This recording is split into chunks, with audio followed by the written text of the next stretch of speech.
Yeah, he's still down there. Yeah. Ran out with the bank in his pockets, and now they're all trapped.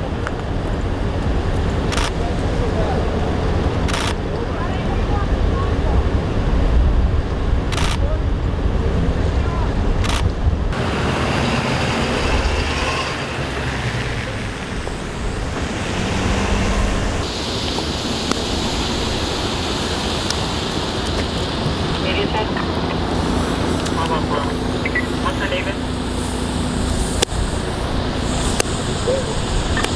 We shall allow one of pedestrian step on this district, but you understand what 20 pounds.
Yo, bro, get out of the street.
We're here to talk about another senseless shooting of two of our officers this morning.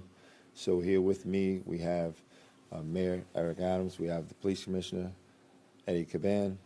Obviously, you see the Deputy Mayor of Public Safety, Deputy Mayor Banks, and several other NYPD executives that will be here to address the issue that took place last night. So without further ado, I'll bring up the Mayor, and he'll address you, then the Police Commissioner. Then you'll hear from our Chief of Detectives, Joe Kinney, and then you'll hear from the Police Benevolent Association. All right. Mayor.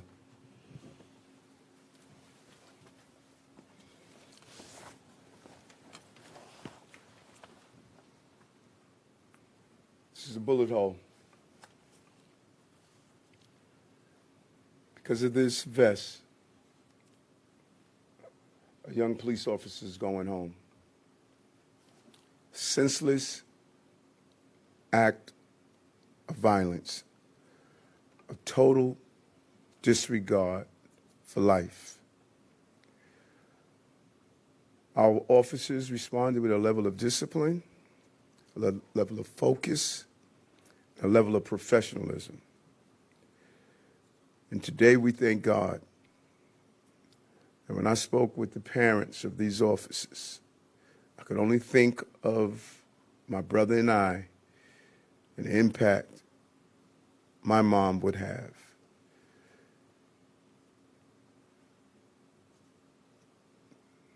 This is what we're fighting every day. This department has removed over 15,000 illegal guns off our streets in the hands of dangerous people. And everyday New Yorkers are not wearing this. And I want to thank the police commissioner and the men and women of the police department for putting their lives on the line every day. And if this is not a real symbol of that, then I don't know what is. Commissioner.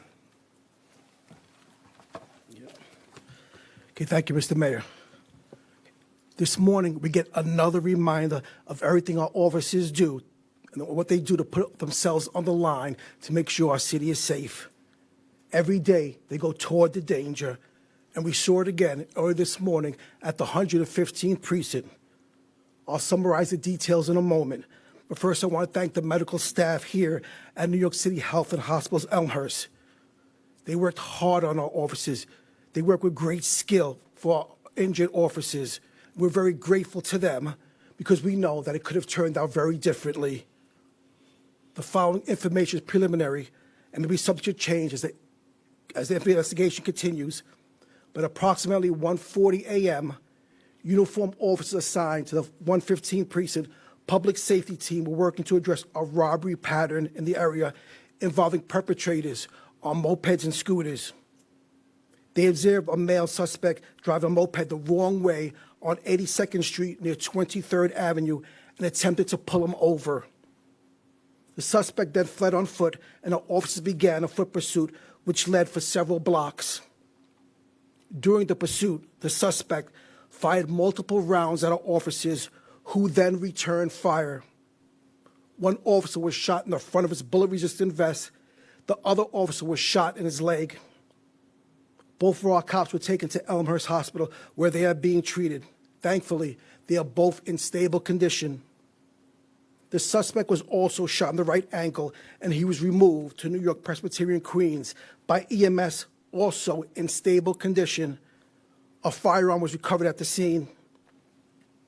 We visited the officers and their families a few moments ago. They're in good spirits, and the NYPD stands at the ready to assist them in the full recovery.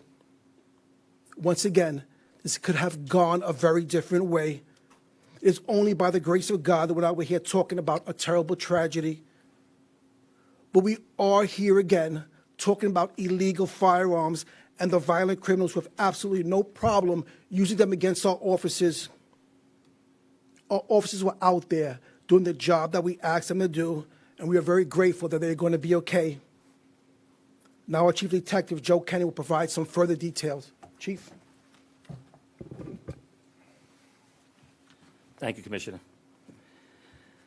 As the Commissioner said, this information is preliminary. The investigation is still ongoing. But what we know so far is that our shooter has been identified as Bernardo Castro Mata. He is 19 years old.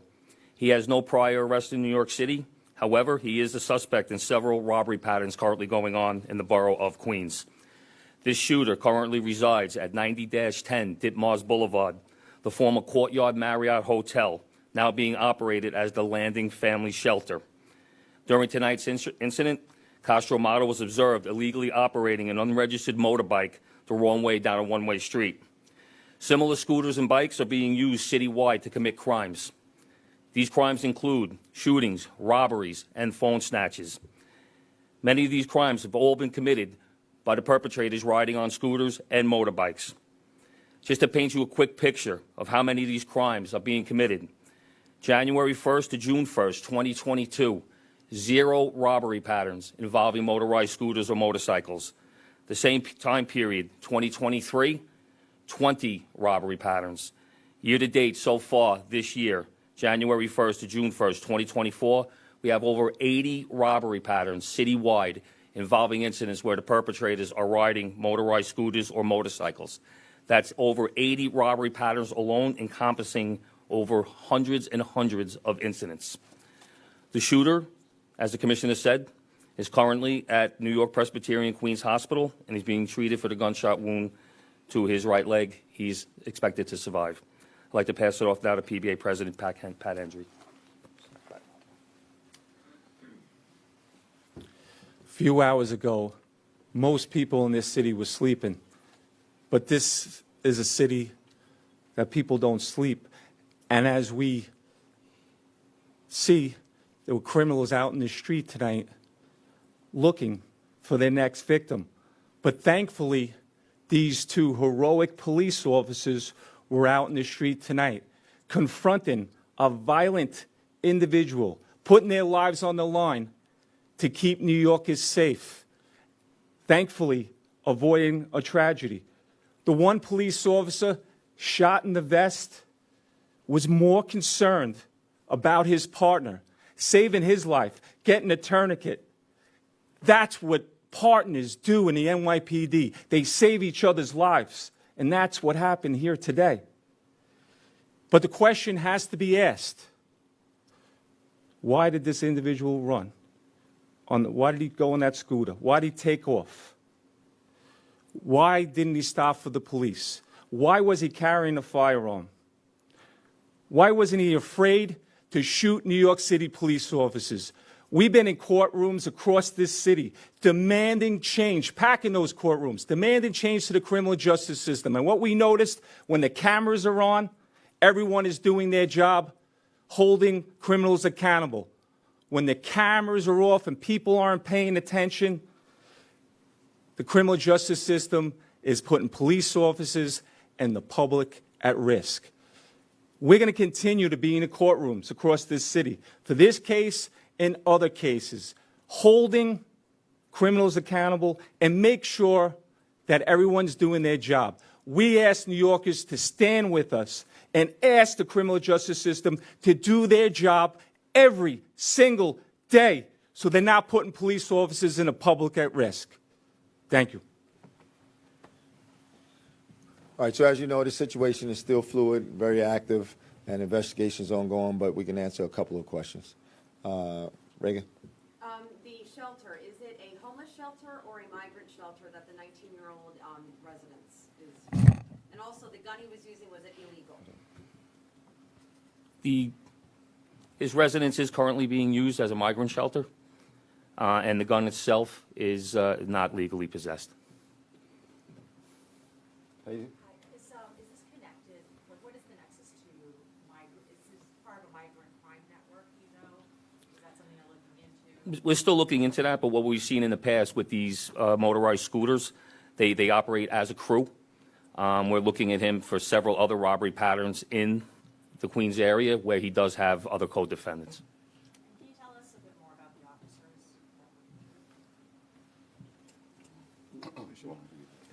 Yep.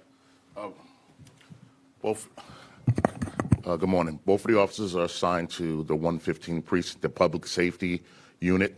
One officer has 5 years on the job. One officer has 2.5 years on the job. Young officers, very bright, talented. They're going to have an amazing career in this department. And they're very brave and courageous for what they did tonight and what they've been doing, keeping New Yorkers safe.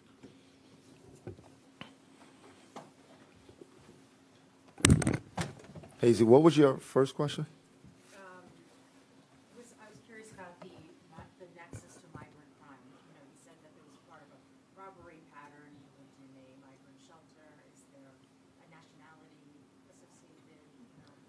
Yeah, Chief Kennedy can expand on that a little bit. And Chief, go into each pattern is involved, it's not just one crime. Yes. So what we know is that our shooter here, he entered the country from Venezuela. He entered through Eagle Pass, Texas, back in July of 2023. So we know that he entered the country illegally. The patterns that we're looking at currently in Queens that he's involved with involve phone snatches, in instances where a woman was attacked, her credit card was stolen, and eventually used in a Queens smoke shop.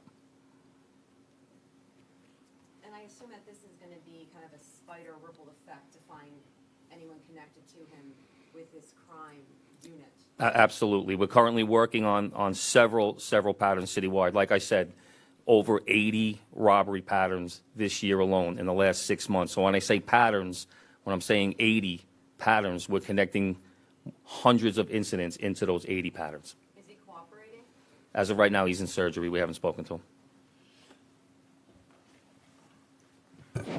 All right, so you can get updates from DCPI, but I want to thank everybody for coming out in this early morning and continue to pray for our 2 cops. All right, thank you. Can you see the vest again? Yes.